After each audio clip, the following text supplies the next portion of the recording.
नमस्कार, मैं हूं कुमार भवेश चंद और आप देख रहे हैं सिंपली सियासत। सिंपली सियासत आज मैं खुले मैदान से कर रहा हूं और मेरे साथ हैं ओपी यादव, चुनाव विश्लेषक ओपी यादव। ओपी यादव के बारे में जो हमारे पुराने दर्शक हैं उनको बताने की ज़रूरत नहीं है, लेकिन जो लोग नए लोग जुड़ रहे हैं उनके लिए बताना ज़रूरी है कि ओपी यादव कौन है। ओपी यादव एक अपने आप में एक ऐसी संस्था है जो उत्तर प्रदेश या पूरे देश की जो राजनीति की जड़ होती है, वोटों के रूप में, वोटरों के रूप में, लोगों की मनोदशा के रूप में, लोगों के बीच जो मुद्दे चुनावी होते हैं उसको जानने, पहचानने, समझने और समझाने का जो काम करते हैं, वो एक संस्था चलाते हैं, वोटों का हिसाब किताब रखते हैं, मतदाताओं के दिमाग का हिसाब किताब रखते हैं और राजनीतिक दल कैसे, कब, क्या पलटी मारते हैं जिसकी वजह से पूरा गेम बदलकर उनकी तरफ चला जाता है और क्या चूक जाते हैं जिसकी वजह से उनका गेम खराब हो जाता है। इस पर बारीक नज़र रखते हैं, इस पर बहुत ही गंभीर नज़र रखते हैं। इसलिए मैं ओपी यादव के साथ इस बातचीत को आगे बढ़ाऊंगा और मैं बातचीत करूंगा आज 5 राज्यों में जो चुनाव अनाउंस हुए हैं उसके बारे में बात करूंगा।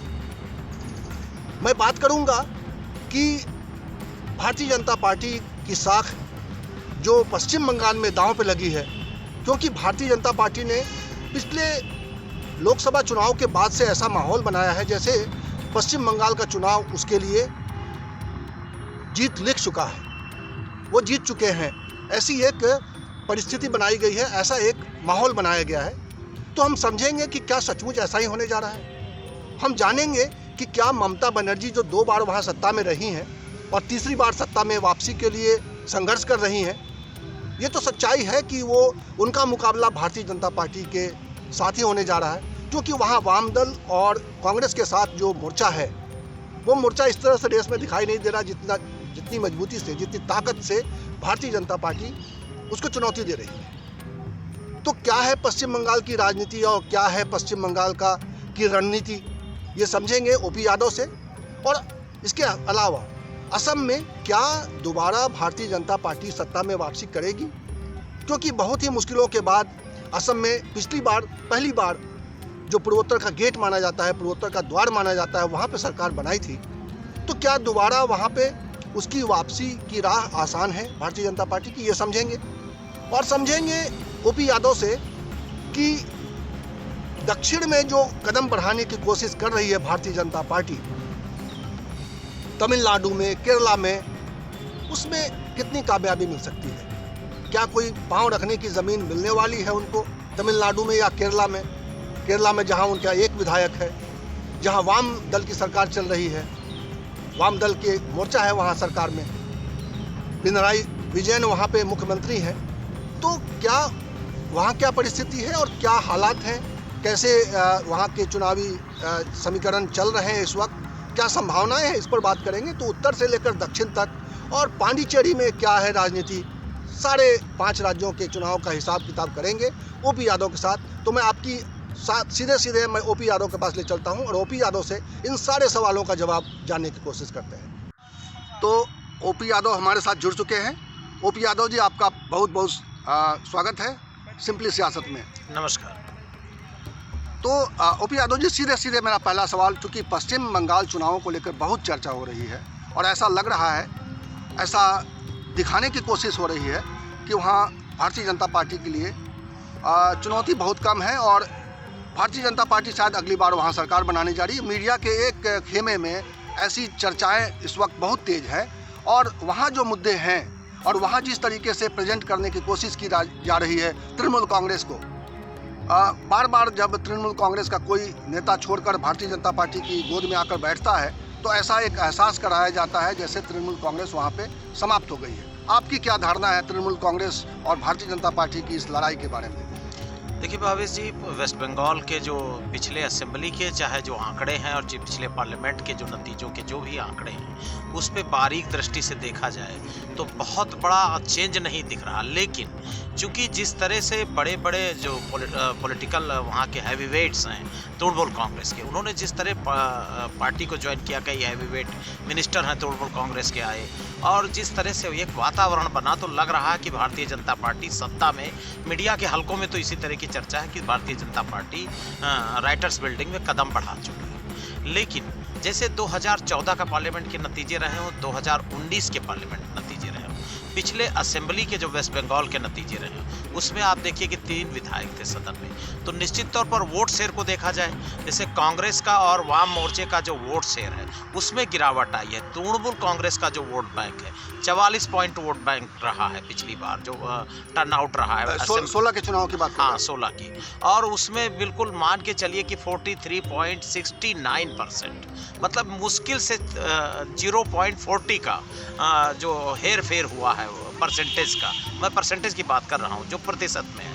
और जो आंकड़े आए, जैसे एक चीज़ है कि क्वांटम जंप हुआ भारतीय जनता पार्टी का पार्लियामेंट में जो नतीजे आए, वो मत प्रतिशत में बढ़ोतरी हुई, लेकिन जो रिड्यूस हुआ है वो वोट बैंक रिड्यूस हुआ है लेफ्ट का और कांग्रेस का, जैसे 16% वोट से नीचे आया, वाम का भी नीचे आया। और एक तरह से एक धारणा है और हम लोग भी एक अनुमान लगा रहे हैं कि लेफ्ट के और जो कांग्रेस के ट्रेडिशनल वोट बैंक से उसमें बड़ी सेंधमारी भारतीय जनता पार्टी ने किया। ये शिफ्टिंग जो हुई है ये भारतीय जनता पार्टी की तरफ हुई है। तो लड़ाई जो बन रही है तृणमूल कांग्रेस और पूरी तरह से भारतीय जनता पार्टी के बीच में है। फिलहाल अभी एक जो रैली हुई, उस रैली ने तो ये मैसेज किया कि भाई वाम मोर्चा और कांग्रेस का जॉइंट कोलिशन है, वो दमदारी से लड़ रहा, लेकिन जो कैडर वोट है, जो कैडर है गाँव में, जो कैडर है बूथों पर कैडर, उसमें बहुत मजबूत संरचना है, जो नेटवर्क है तृणमूल कांग्रेस का वो बहुत मजबूत है। तो एक तो ये कि जो लड़ाई है, आप जैसा आपने कहा कि लड़ाई है, लेकिन वो तृणमूल कांग्रेस और भारतीय जनता पार्टी के बीच ही मूल रूप से दिखाई निश्चित तौर पर। लेकिन ये जो प्रेजेंट बार बार किया जा रहा है कि तृणमूल कांग्रेस के नेता चूंकि छोड़ के भारतीय जनता पार्टी में जा रहे हैं और भारतीय जनता पार्टी लगातार मजबूत हो रही है, और 19 के जो रिजल्ट बताते हैं, 19 में जो लोकसभा के चुनाव हुए थे, मेरा सवाल ये है कि 19 में अब मुझे देखने को ये हम लोग ये जान रहे हैं कि अब जनता पहले से ज़्यादा परिपक्व हो चुकी है, और ये ट्रेंड पिछले कुछ समय से दिखाई दिया है कि लोग लोकसभा के चुनाव में अलग तरह की वोटिंग करते हैं और विधानसभा के चुनाव में अलग तरह की वोटिंग करते हैं। तो भारतीय जनता पार्टी की जो ताकत दिखाई जा रही है, ताकत जो दिख रही है, या जिस ताकत के आधार पर भारतीय जनता पार्टी के बारे में आकलन हो रहा है कि वह मजबूती से ममता बनर्जी को मुकाबला दे रही है, क्या आपको लगता है कि जो लोकसभा का चुनावी पैटर्न था उसी तर्ज पे, हालांकि उस तर्ज पे भी एक फिगर ये कहता है कि ममता बनर्जी अभी भी 165 या 164 सीटों पर उनका प्रभाव 19 के चुनाव में भी दिखाई दिया, निश्चित है ना? तो उस हिसाब से कहें तो क्या आपको लगता है कि ये मुकाबला 19-20 का है, 18-20 का है, 15-20 का है? क्या आपको कहाँ आप इसको टिकाते हैं? भावेश जी, अभी कहना अतिशयोक्ति है कि 18-20 का है, 19-20 का है, लेकिन एक बात तो तय है, जो वहाँ की तासीर है। आप देखिए कि नंदीग्राम और सिंगूर की घटना के बाद लेफ्ट की पूरी पॉलिटिक्स ही बदल गई। राइटर्स बिल्डिंग पे कब्जा ममता बनर्जी का हो गया। तो निश्चित तौर पर जो शिफ्टिंग और जिस तरह आक्रामक अंदाज में, देखिए आसाम के नतीजे और उत्तर प्रदेश के असेंबली के नतीजों की तरह वेस्ट बंगाल की जनता दोहराएगी, उस तरह का प्रयोग करने जा रही है कि फिर तीसरी बार रिपीट करेगी। अभी कहना पूरी जल्दबाजी होगी, लेकिन चूंकि अभी हम लगातार आ रहे हैं, लगातार मिल रहे हैं, इस मुद्दे पर चर्चा करेंगे। अभी चुनाव शुरुआत हुई है, तो निश्चित तौर पर अभी ये नहीं कहा जा सकता कि 18-20 से 19-20 की लड़ाई। लेकिन जो मैंने कहा ना कि वेस्ट बंगाल की जो स्थिति है, जो नंदीग्राम और सिंगूर के बाद स्थिति बदल गई। 28% के आसपास मुस्लिम वोट बैंक है, और लगातार आप सिद्धार्थ शंकर रे के बाद लगातार देख लीजिए, कांग्रेस खत्म हुई, उसके बाद लेफ्ट आ गए, लेफ्ट के बाद 10 साल से लगातार तृणमूल कांग्रेस है। बस बहुत जल्दी आप 2 सवालों का जवाब मेरा दे दीजिए। एक तो मुस्लिम वोटों का ध्रुवीकरण आपको लगता है अभी भी जिसके आधार पर कहा जा रहा है कि तृणमूल कांग्रेस के प्रति ही उसका रहेगा, क्योंकि उसके लिए वहाँ पे ओवैसी को लगाया गया है।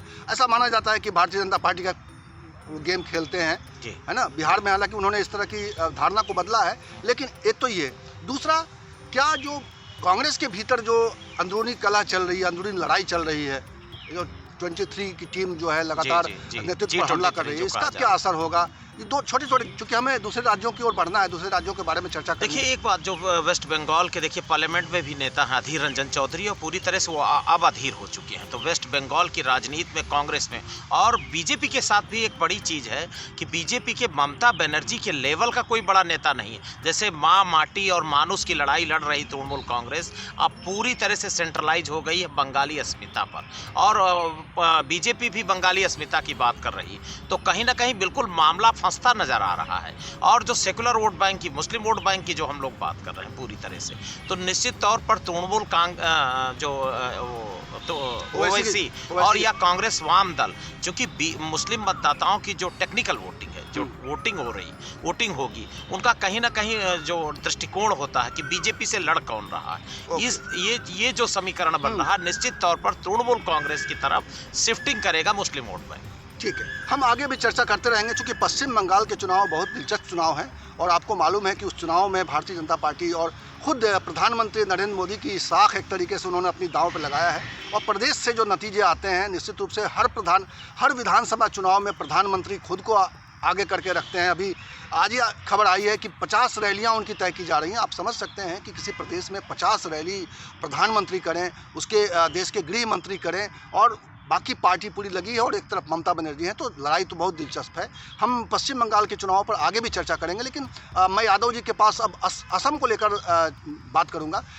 यादव जी, असम में जो सवाल है जी, असम में पहले तो ये था कि चुनाव जो होंगे उसमें CAA और NRC का मुद्दा जो है वो बड़ा गंभीर हो गया है, क्योंकि वो प्रदेश इसको लेकर मुखर रहा है, वहाँ के लोगों में इसको लेकर प्रतिक्रिया रही है। और मुख्य धारा की जो राजनीति है, आप कहिए कि वहाँ जो कांग्रेस जो भारतीय जनता पार्टी के कम्बिनेशन के साथ लड़ाई लड़ रही है, भारतीय जनता पार्टी और अगप वहाँ पे एक साथ है, और बोडोलैंड में उनका एक यूनाइटेड उनके साथ एक तालमेल है। उन्होंने पहले जो उनके साथ थे बोडोलैंड में, उनके सहयोगी बोडोलैंड फ्रंट, उनको उन्होंने छोड़ दिया है और अब उन्होंने दूसरे के साथ साझेदारी कर ली है।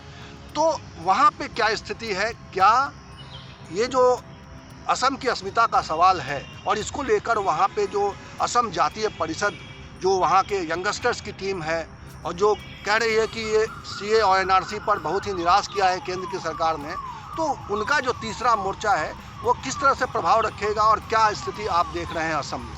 देखिए असम का जो भी नतीजा, एक तो तरुण गोगोई कांग्रेस के हैवीवेट चीफ मिनिस्टरियल कैंडिडेट हुआ करते थे, नेता हुआ करते थे, वो इस दुनिया में नहीं है। तो जो महागठबंधन बना है, एक असम के चुनाव में पूरी तरह से ये जो प्रयोग हुआ है, ये एक तरह से मील का पत्थर साबित होगा। अजमल इत्र व्यवसायी थे, वो सियासत में आए और पिछली बार इनका आखिरी समय अलायंस टूट गया कांग्रेस के साथ। बोडो पीपल्स फ्रंट और बीजेपी और असम गण परिषद, जो प्रफुल्ल कुमार महंतो और प्रफुल्ल कुमार फुकन की पार्टी रही है, पहले ये जनता दल के साथ भी रही है 89 के आसपास। तो इन तीनों ने चुनाव लड़ा और कांग्रेस का जो पूरा रिज्यूम वहाँ से पूरा धराशायी हो गया। तो निश्चित तौर पर इस बार जो महागठबंधन बना है, जो 5 राज्यों में चुनाव हैं, तो महागठबंधन जैसे जिस तरह से महागठबंधन कांग्रेस ने बनाया है असम में, इसी तरह से बीजेपी ने बनाया है पुडुचेरी में। अब सबसे बड़ी चीज़ ये है कि इसमें कांग्रेस है, असम कांग्रेस है और all India United democratic front है अजमल का, और एक रीजनल डेमोक्रेटिक फ्रंट है, आंचलिक है, वो छोटा सा पॉलिटिकल पार्टी है। तो ये और लेफ्ट की सारी पार्टियां हैं, जैसे बिहार में CPI, CPIM, forward block, RSP और CPI-ML, 5 लेफ्ट की पार्टियां थी। हालांकि उनकी कोई जमीन इस वक्त है नहीं वहाँ पे, लेकिन हाँ छोटे-छोटे थोड़े अपने प्रभाव है, जिनका प्रभाव मिलके वो कुछ फायदा पहुंचा सकते हैं। नहीं, ये आप मानिए कि बिहार के तर्ज पे अलायंस आया है और बिहार में जो कमी रह गई थी उस पे बढ़ करके एक स्टेप आगे काम हुआ है अलायंस पे। तो निश्चित तौर पर महागठबंधन के नतीजे पूरे देश की असम के नतीजों का एक रेखांकित कर रहा हूँ कि पूरे देश पर इसका असर पड़ेगा और 2024 को लेकर के असम से बहुत कुछ मैसेज जाएगा। तो एक और यहाँ भी बड़ा फैक्टर है मुस्लिम वोट बैंक, लेकिन जो मुस्लिम वोट बैंक का डिवीजन है इस बार रुकता नजर आ रहा। लगभग मान के चलिए कि 50 ऐसी विधानसभा सीटें हैं इस राज्य में जो सीधे नतीजों को प्रभावित करते हैं और विधानसभा का गेट खोलते हैं। तो निश्चित तौर पर जो टेक्निकल वोटिंग होगी या सेंट्रलाइज वोटिंग कहा जाए, क्योंकि जो नॉन NDA वोट है उसको अपनी तरफ खींचने की जो लड़ाई है वो महागठबंधन ने बहुत मजबूती के साथ लड़ी है। नतीजे बहुत दिलचस्प होंगे जो मैं देख रहा हूं। दो जो आप बातें कह रहे हैं बहुत ही महत्वपूर्ण है। एक तो कि मुस्लिम वोटों का बिखराव आप ये एक्सपेक्ट कर रहे हैं कि अब नहीं होगा, क्योंकि ये चीज़ें बहुत सारी बदल रही हैं और भारतीय जनता पार्टी के प्रति ये मुसलमानों का अप्रोच जो है बदला है, और आप कह रहे हैं कि असम में उसका एक झलक दिखाई देगी। और दूसरा आप ये भी कह रहे हैं कि असम के नतीजे शायद आप ये कहना चाहते हैं कि विपक्षी दलों की एकता की ओर एक इशारा होगा, और हम देखेंगे कि असम में क्या नतीजे आते हैं। असम को लेकर भी दिलचस्पी बहुत बनी हुई है, और हम असम चुनाव को वही एक प्रदेश का चुनाव होता है, लेकिन वहाँ इससे सरकार बननी है, सरकार बिगड़नी है, लेकिन इसके बहुत बड़े मायने भी होते हैं, इसके सियासी मायने हैं, उन पर भी हम आगे चर्चा करें। हम दक्षिण की तरफ बढ़ते हैं, जल्दी हमें इस कार्यक्रम को ख़त्म करना है, लेकिन दक्षिण में आप अभी तमिलनाडु की बात करते हैं नीचे और बढ़ने से पहले। यादव जी हमें बताइए कि तमिलनाडु में जो कोशिश भारतीय जनता पार्टी कर रही थी, वहाँ इस वक्त जो सत्ताधारी पार्टी है, लेकिन सत्ताधारी पार्टी इस वक्त जो वहाँ है उसके अंदर एक बिखराव है, ग्रुप है, और उसकी वजह से वो कमज़ोर दिखाई दे रही है, और उसकी वजह से ही भारतीय जनता पार्टी की तमिलनाडु में संभावनाओं को कम आकलन किया जा रहा है। आपका क्या अप्रोच है वहाँ के बारे में?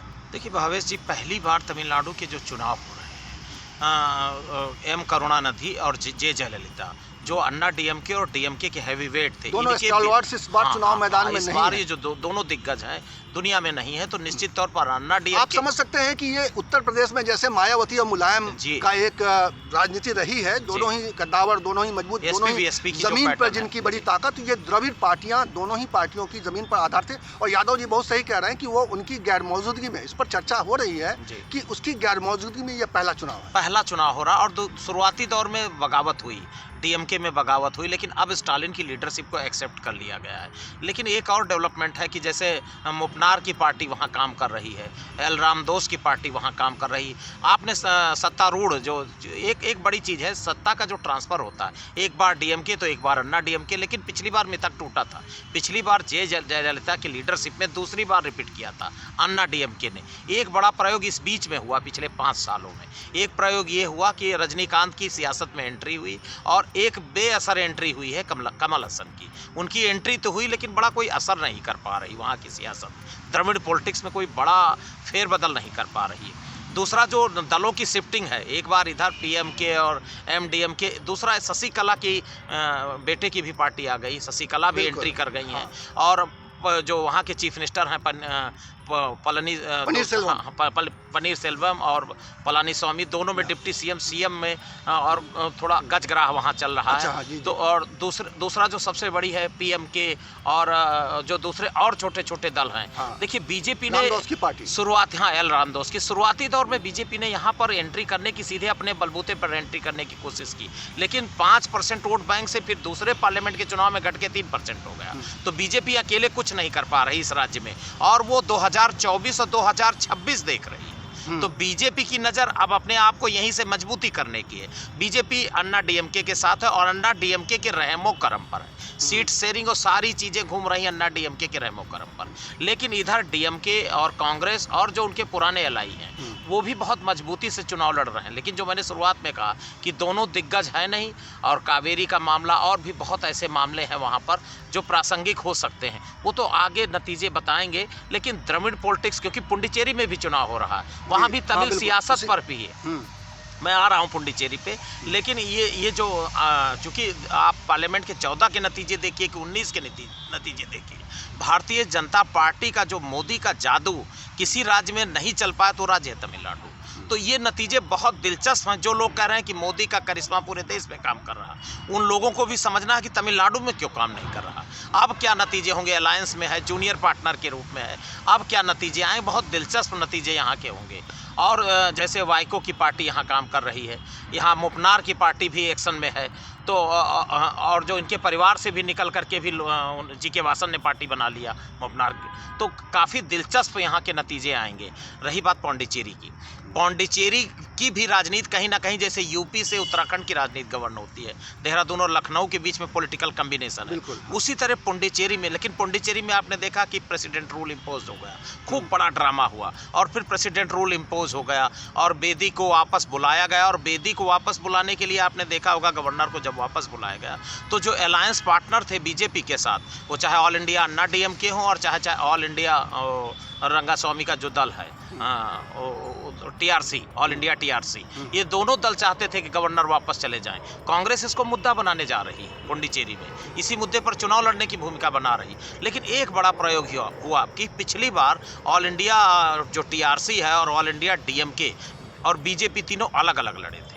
इस बार तीनों एक हो गए हैं। जैसे जिस तरह आसाम में कांग्रेस की लीडरशिप में अलायंस वहाँ बड़ा बना है, महागठबंधन, उसी तरह बीजेपी ने कांग्रेस और डीएमके के खिलाफ यहाँ पर दमदार अलायंस किया। यहाँ के नतीजे बहुत दिलचस्प होंगे भारतीय जनता पार्टी के लिए कि जो प्रयोग कांग्रेस कर रही है असम में, वही प्रयोग बीजेपी कर रही है पुडुचेरी में। और यहाँ चूँकि कांग्रेस का ही धड़ा टूट करके अलायंस में ऑल इंडिया रंगास्वामी का जो पार्टी है, ऑल इंडिया एनआरसी, तो ये जो वहाँ के नतीजे आएंगे बहुत कुछ कहेंगे। ये जी हाँ, मैं अब कह रहा था कि हमें अब जल्दी जल्दी बात कर लेनी चाहिए केरला के बारे में। जी काफ़ी समय हो रहा है, लेकिन केरला का चुनाव भी काफ़ी इम्पोर्टेंट है। वहाँ पे लेफ्ट फ्रंट की सरकार है और चूँकि वाम दलों का एक तरह से आप समझिए कि उनका आधार सिमट रहा है और केरल ही आखिरी प्रदेश बचा है। क्या लगता है आपको, हम इस नज़र से भी देखना चाहिए कि क्या वाम दलों की इज्जत बचती है कि नहीं, उनकी साख बचती है कि नहीं, और देश में उनकी सियासत बचती है कि नहीं, इस पर भी हमारी नज़र रहेगी। और वहाँ पे किस तरह से आप राजनीति को देख रहे हैं आगे? देखिए भावेश जी, अगर लेफ्ट बचा लेते हैं केरला को तो संजीवनी मिल जाएगी पूरी नेशनल पॉलिटिक्स में। उनको सीपीआईएम, फॉरवर्ड ब्लॉक, आरएसपी, पूरा कम्युनिस्ट अलायंस को एक तरह से संजीवनी मिल जाएगी। कांग्रेस चूँकि वहाँ मैंने जो शुरुआत में बताया कि एक बार लेफ्ट डेमोक्रेटिक फ्रंट, एक बार यूनाइटेड डेमोक्रेटिक फ्रंट शिफ्टिंग होती है। हाँ, बिल्कुल। तो कांग्रेस की नज़र है कि शिफ्टिंग होगी और फिर हमको यूनाइटेड डेमोक्रेटिक फ्रंट जो कांग्रेस लीड कर रही है, यूनाइटेड डेमोक्रेटिक फ्रंट को सत्ता मिलेगी। लेकिन वहाँ बीजेपी ने, राहुल गांधी खुद वहाँ से मेंबर ऑफ पार्लियामेंट, बिल्कुल, और एक तरह से नज़र जो चूँकि 2024 को लेकर सक्रिय भी है राहुल गांधी, लगातार जा रहे हैं। राहुल 24 को लेकर दक्षिण के लगातार दौरे कर रहे हैं और 24 को लेकर के जो तीसरा मोर्चा बनेगा कि कांग्रेस की लीडरशिप में होगी, जो अपोजिशन की मैं एक्टिविटी की बात कर रहा हूँ, वो केरला भी बहुत कुछ मैसेज कर रहा। और जैसे अभी बीजेपी ने मेट्रो मैन श्रीधरन की बात की, सबरीमाला की बात आ गई, तो बीजेपी एक तरह से वहाँ पर उस पर आंदोलन हो रहा। सबरीमाला का मुद्दा बहुत तेजी से बीजेपी ने उठाया। मेट्रो मैन श्रीधरन की बीजेपी में एंट्री और कुछ मुद्दों को उधार दे रहे हैं जो बीजेपी के कोर एजेंडे हैं, उसको श्रीधरन लेकर के चल रहे हैं। तो निश्चित तौर पर यूडीएफ, एलडीएफ और बीजेपी कहाँ रहेगी कि तिरुवनंतपुरम के आसपास ही घूमती रह जाएगी कि ज़मीन में, गाँव में भी जाएगी, क्या स्थिति होगी? ये बहुत दिलचस्प नतीजे होंगे। लेफ्ट और यूनाइटेड डेमोक्रेटिक फ्रंट के बीच में लड़ाई है, लेकिन बीजेपी कहाँ स्पेस पाती? दोनों नेशनल पार्टी, कांग्रेस और बीजेपी। कांग्रेस तो चूँकि एलडीएफ के साथ, लेकिन यूडीएफ के साथ है, लेकिन बीजेपी चूँकि त्रिकोण बना पाती है कि नहीं, ये देखना बहुत दिलचस्प है। बिल्कुल, ये जो चुनाव होने वाले हैं, 5 राज्यों के चुनाव अपने आप में एक दिलचस्प चुनाव है। और अगर देखा जाए उस तरह से तो लोकसभा के ये 114 या 116 सीटें बनती हैं टोटल सभी 5 राज्यों के मिलकर। तो 116 क्षेत्रों में, 116 संसदीय क्षेत्रों में, या 114, मैं कंफ्यूज हूँ थोड़ा, इतने क्षेत्रों में जनता की क्या नब्ज़ है, इस चुनाव के नतीजे बताएंगे। और इसीलिए हमारे इन 5 राज्यों पर जो चुनाव है, वहाँ की जो परिस्थितियां हैं, वहाँ पे जो राजनीतिक समीकरण है, उस पर हमारी नज़र बनी हुई है। और यादव जी ने हमें बहुत ही बेहतर तरीके से डिस्क्राइब किया किस तरीके से कहाँ पे क्या स्थिति है। इन चुनावों पे, 5 राज्यों के चुनावों पर हमारी गंभीर और बारीक नज़र बनी रहेगी। अगर आपको हमारा ये कार्यक्रम अच्छा लगा और आपको लगा कि आपको कुछ इन सवालों के जवाब मिल रहे हैं, आपको जो राजनीति में जो उथल पुथल है इस वक्त, उसको लेकर कोई अगर आपका कुछ विचार हो तो ज़रूर आप हमारे कमेंट बॉक्स में आकर अपनी टिप्पणी करें। और हम सीधे सीधे जुड़ सकते हैं। मैं एक कोशिश कर रहा हूं कि आप लोगों से एक संवाद का सिलसिला बने और जिससे हमें पता चले कि देश जानता क्या है, देश समझता क्या है, देश समझना क्या चाहता है और देश समझाना क्या चाहता है।